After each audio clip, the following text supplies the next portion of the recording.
Hello and welcome to the North Coast Journal Preview. This is a show where we take a look at what's coming to this week's edition of the North Coast Journal. I am your host, Tanya Schrum, and we are joined by the California Local Journalism Fellow, Kelby McIntosh, and our Arts and Features Editor, Jennifer Fumiko-Cahill. Welcome to you both. Hey, Tanya. Hey, Another Tanya. wonderful week here in Humboldt County. It's not bad. I'll take it.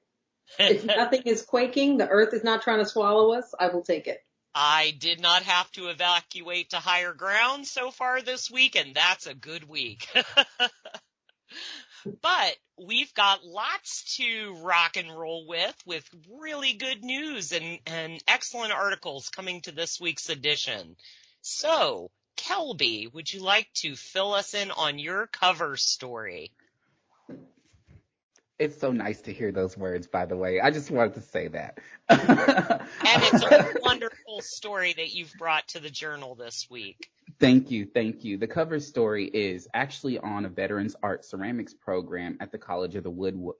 College of the Woodworkers, right? It's related. Joe Fox, a retired Air Force military officer, found ceramics as a very healing journey. He already came to know art through woodworking, but he thought ceramics would be really cool, and he tried it, and he was like, this is harder than what it thought. But ultimately, he found his love for it, and through that journey, he wanted to spread it to other veterans within the area. So he partnered with Shannon Sullivan, a professor at the College of the Redwoods, as well as now his co-instructor, Jackie Vasquez, and together they created this ceramics art program. They have up to 25 veterans that attend in the class, but overall, it's a two-day-a-week class, Tuesdays and Fridays, and it welcomes veterans of all skill levels. So don't think that you have to have prior ceramics experience to attend this class, because they provide the clay, they provide a knowledge on forming all the things, all the tools, and yeah, you just come in and they just start pounding away at clay and forming bowls and platters and everything else. I think one of the beautiful parts of being let into the space and watching them work is just seeing the brotherhood that comes with a class like this. As I was telling Jen, they wouldn't let me interview until I actually started working with clay myself. And so out there is a platter floating in the class for my mom that I have to pick up. But just hearing some of these experiences of all the veteran attendees, like they just hit home of just how much a program like this means. Like talking with Mario Delgado from the story, he talks about how this class is an anchor for him, and coming from Oakland to Humboldt, and just kind of understanding, like, you can find community here, but a place like Humboldt can also be very isolating. Having a class like this really like gave him community and showed him brotherhood. And to his words, he said it was really nice to be in a place to where you don't have to explain yourself, you don't have to, like, you can let your guard down and all these kinds of things, because all of the attendees in there are veterans, so they kind of silently understand all what comes with being in the military service. And so for him, it's been this very beautiful experience of just having that kind of brotherhood and community. And he particular was the one that made sure, like, I got clay in my hands and started working with him more than anything. But it's like that for a lot of the veterans in there who are just trying to find community, as well as use ceramics as a way to just work through some stuff. I know Chet Atkins, who also I mentioned in the article, also said like working with clay grounds him and helps for his PTSD. But the one, if I could pinpoint just any like one person that just like really hit home, it was Chastity McFarland. Like hearing her experiences of just serving and all what she's been through, and just looking at the project that she was working on a dish for her mom. But that experience of working with ceramics inspired her love of wanting to pursue art at a higher level. And so a class like this not only got her into applying at Cal Poly to carry on art further, but she also like got into a housing program and everything else. And and she was holding back tears, and I was holding back tears, and just hearing all these experiences, just it's so beautiful, Tanya. I was telling Jen, I was like, I don't really handwrite my notes. I record everything. And I was like, my voice was shaky. And I was like, at the 1 minute and 20-second mark, Kelby, Chastity said this and this. And we just hugged at the end, because this program just means so much. And to see like just the camaraderie and how this experience just like really is very transformative, not only from the mental health standpoint, but just it's really changing lives past just the bowl. So when I saw like a bowl or a plate or a platter or anything like that, it's bigger than just a bowl, plate, or a platter. A lot of emotions went into that. A lot of emotions poured into that. And even when it comes to the fire kindlings that happen within the ceramics process, that Joe handles it like a brotherhood experience. They all come together. They all like commend each other for the hard work that they put into their projects, but also too just the growth of everything. And to be in that space is just beautiful.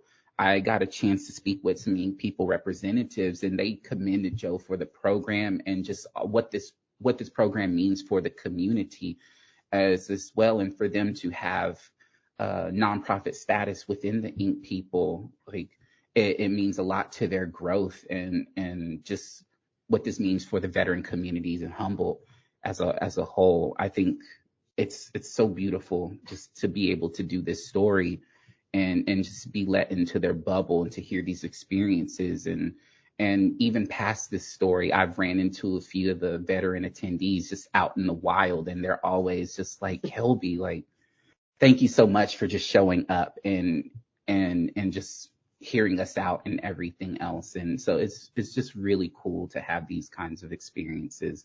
And just to see it on the cover too, like Joe called me this morning and he was just like, thank you. Well, and you highlighted, I think you did a wonderful job of peppering in a lot of the different issues that the veterans are contending with. And one of the parts of your piece that really spoke to me was stating not only how recuperative and healing art can be for someone facing such issues, but how it brings them into the present moment, and how important that is for anybody to be working through any kind of crises or traumas. Mm-hmm. And I just thought that was a very poignant part of your piece to highlight that. Yeah, thank you. Yeah, Jackie Vasquez really dove deep into like the science of it, and that could have been like a whole nother part in itself. But she describes it as like working with clay is a full body kind of experience. It not only helps like from the mental aspects of just helping connect like different synapses and all these kinds of things, but it gets them like to the physical aspects of forming. I know like in the article, there's the picture that when you flip to it of Joe and Mario sitting at the potter's wheel shaping a little bowl. But even beyond that, you see people standing and slamming clay on the table and beating it with their fists. It feels like kneading bread almost kind of thing. But there's so many different tools that they use to just flatten out the clay and form it into whatever their mind's eye kind of draws out. And so just to see it, it really is like a lot of, as I mentioned, a lot of emotions pouring into that clay, and a lot of physicality too that comes into that sculpting process. And how much of yourself any artist puts into their work, regardless of the media.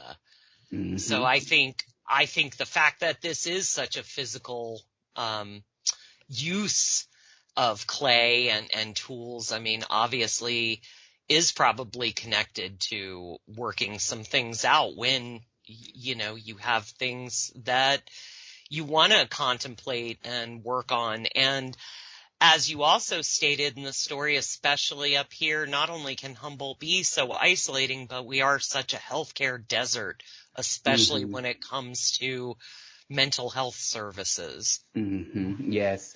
And that was one of the things that was very lauded about Joe's program, is just how it takes this creative approach to mental health.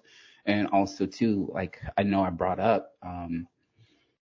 in the article that especially within our veteran populace, there's a high percentage of those veterans that fall to their struggles. And understanding that, especially for a small area like us, like it's very much important that a program like this exists, because, like as mentioned, it's though there's community here, it's a healthcare desert, like you stated, it's isolative. And with veterans and the issues that they go through, they can tend to feel like they're alone. And that's why Joe wanted to make sure that they have all the tools necessary and all the available things at their hands to make sure that all they have to do is just be aware that the class exists and that they have the space to just show up. And that was the sentiment that was vocalized through a lot of veterans that attend, whether it was Mario, whether it was Chet, Margie, or Richard, and though on. It's like all of them spoke about how much of this means to them, and as a community, like how they just find brotherhood and just have a space to where they can be themselves, crack the jokes that they crack, and have that kind of camaraderie. And yeah, it just really speaks volumes. And their work is going to be displayed, correct? Yes, it is. It is going to be displayed. And I'm happy that this article was able to come out, because Joe wanted to make sure. He's like, not only are their work going to be displayed, now we have this article. And so he hopes to leverage this, not only their displayment of their work, but this article to gain the funds to diversify the mediums, because he wants to make sure that not only like ceramics is at the forefront for those who like it, but also diversify the course to where other art mediums can be listed, so it can draw in more veterans who might not be into ceramics but might want to do something else, and just make sure like they get this camaraderie and this brotherhood that exists within this class. Maybe our Freudian slip was prophetic, that woodworking is the next medium to incorporate. I just want to throw in that you can go and see it at the Phoenix Ceramic and Fire Supply on 8th Street in Arcata's Creamery District. And that is going to be from, I think the opening is at 5 to 7:30 on December 13th. So that's coming up. And it's in the paper. Go check it out, and we will see you there. Absolutely. Now, before we pivot to Jennifer for her wonderful piece and others, do you have any final thoughts about your story? Honestly, it was such a beautiful experience. Please pick it up in the journal. Also, too, they have a website with the ink people where if you want to donate to the cause or anything like that, you're more than welcome to go there and contribute funds. Joe's doing a beautiful thing out here in the community, and it helps the veterans. So yeah, that's it, Tanya. Well, it's lovely to have you back with us, and congratulations on your first, but not your last cover, I'm sure. Thank you. All right. And with that, Jennifer has some spicy recipe for us to get into. I do. And I have that, and then I have a wonderful piece from Sarahs Hobarts. But first, let's talk dessert. Let's start with dessert, shall we? And so I am a fan of the thumbprint cookie. It is cookie season. It's cookie o'clock. We are all making cookies for the holidays, or trying to cozy up to people who are making said cookies. So the thumbprint, you go to a big holiday cookie platter and the thumbprint, she's a quiet one. She's sort of in the corner. It's just a little circle of butter cookie with a little jam in the middle. Maybe you pass her over for her flashy Linzer cookie cousin with the powdered sugar all over it. Maybe you move to something chocolate dipped. Maybe it's all about fancy little dandy gingerbread people for you. But she is the Meryl Streep of cookies. She is adaptable. She can do anything. She can do comedy, drama. Is she Danish? The classic cookie of the thumbprint can be made into endless variations. That starts with the jam filling and continues into the cookie dough itself. This time I wanted to experiment with some local spicy jams. I remember once walking through a parking lot and this woman was walking by me and kind of like staring me down. And just as I pass her, I hear her yell, "Hey!" And I turned around and she said, "Do you work at the Journal?" I said, "Yes." She said, "You ever tried Diane's Sweet Heat?" And I was like, "Yeah." She was like, "The peach is really good." I thought I was going to have to fight, but she was just very excited about Diane's Sweet Heat. And she's not wrong. And when you mix the jam that you normally you just put a little jam in the center of a thumbprint cookie. And I have the recipe in here for a very basic, very rich double yolk cookie. You just put a dollop of jam, but I went 50-50 on a strawberry jam and in this batch, a blackberry habanero Dan Sweet Heat. Whew. It's fantastic. You have to go 50-50 because for the texture, because the Diane Sweet Heat and also the Mad River Farms Chipotle pomegranate and blackberry, they're both a bit runny. Mm-hmm. And they won't like stay in your cookie. So you need to add something with a little more pectin, a little more body to it. Do you want to amp it up? Do you want to add more heat? Do you want to add less heat? This is where you can tinker. But the flavor of that sort of little bit of apple cider vinegar that's in Diane Sweet Heat, plus the berry combinations, the possibilities are endless and you can go really crazy. And there's no reason that one batch of cookies has to be all one jam, friends. You can experiment, you can mess with them, you can make them mystery cookies. Maybe don't tell anyone which ones are spicy. I don't know. I don't know your life. But also, I like to use the back of a measuring spoon so that I can get exactly a half a teaspoon of jam in each one. Not everyone is a sad control freak like me. Maybe you want to use your thumb. Maybe you want to use the back of a wooden spoon. Maybe you want to use your cursed signet ring. I don't know your life. But again, all kinds of ways to personalize the cookies. Now, Tanya, before we began, you said that you are not a girl who likes a lot of heat. Not in my cookies. But I appreciate the creativity and I would try one of these cookies. Okay, so what is your favorite cookie flavor? My favorite cookie flavor tends to be the boring old wonderful standby of chocolate chip cookies. Listen, that is not undoable. You can absolutely add chips to these babies. You can, for example, do like a chocolate drizzle back and forth over the top of them. The thumbprint can be anything. Do you want to add a lemon zest, a Meyer lemon zest, orange zest? Do you want to add pandan and coconut in the form of extracts? You can do pretty much anything. Do you feel like you need to go quasi-Persian with it and do like a pistachio rose version? Maybe you will. There's just endless varieties, and I just want everyone to love the thumbprint cookie like I love the thumbprint cookie. We were eating them in the office yesterday, and actually Holly took pictures for us, and that is Haiti from Production's hand in the picture, by the way. And as we were eating them, Rory in Production takes a bite, and he's like, I don't think it's spicy. And granted, this is a man who has evidently been forged in the fires of Mordor and wants more heat. So you taste one of these, you taste the jam as you go, and you mess with it to make it how you want it. Are you going to add some sort of Scotch bonnet madness? Go for it. Go crazy. Maybe warn me before I have one. But there's just all kinds of variations, and I want everyone to play and enjoy the thumbprint cookie. And if you're scared of heat like me, it's still a wonderful base recipe that you can get creative with. You can put any gown on, just like Meryl Streep. That's true. So true. Are we going to talk birds now? I think we're ready. I think we're ready for some bird talk.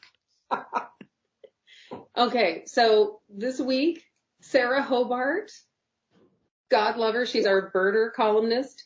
She writes about all kinds of birding, and this week she tackled woodpeckers and answered some questions that I have been curious about, but I'm too lazy to look up. So she explained why woodpeckers are able to basically thrash metal all day long and not, have CTE. And the reason is not what we thought before. I guess previously people had thought that they had little cushioned skulls, that they were like soft and spongy in there. No, in fact, their skulls are thicker. And as you suspect, small brain. People with small brains and thick skulls really do endure the world better. Damn it. But the woodpecker, and she goes over a few kinds that we have here, has a little tiny brain that's 700 times smaller than a human brain, and it doesn't slosh around inside. It's a tight fit in that little thick skull, and so it doesn't slosh around like, if you were in a fight or a football game or whatever, and you got your bell rung. Not so the woodpecker. And that is why it's able to, of course, hunt for food by pecking through trees and gathering little things. It also does something called drumming, which is a kind of a Morse code to communicate to other woodpeckers. It might be communicating, this is my territory, or it might be saying, hey girl, trying to attract a mate. And which, nice to know that birds are catcalling. There are downy and hairy woodpeckers, and she goes into the explanation about how you can tell the difference. Some of it is by the call, and honestly, my favorite part of the story is her transcription of the sound. The downy woodpecker apparently makes a soft pick sound, so listen for that. The hairy woodpecker has, it makes sort of a heftier sound, but it also has a bigger bill. Oh wait, the hairy woodpecker says peak, and it has, as she puts it, bill length is another clue. The downy's bill is small, like the bill for a mocha latte and a slug from Los Bagels, while the hairy woodpecker's is substantially bigger, like the kind of POW bill you get from the IRS when you have accidentally underpaid your taxes. The northern flicker has bright feathers underneath it, so you might not be able to tell what it is until it takes off. And God love it, it makes a keer sound and also wicka, wicka, wicka. So glad that I was able to come on to Access and say wicka, wicka, wicka for the people.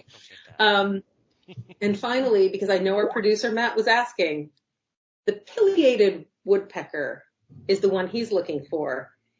Its call is a raucous series of ear-splitting notes that rise and fall like riotous laughter. Does that sound like anyone you know?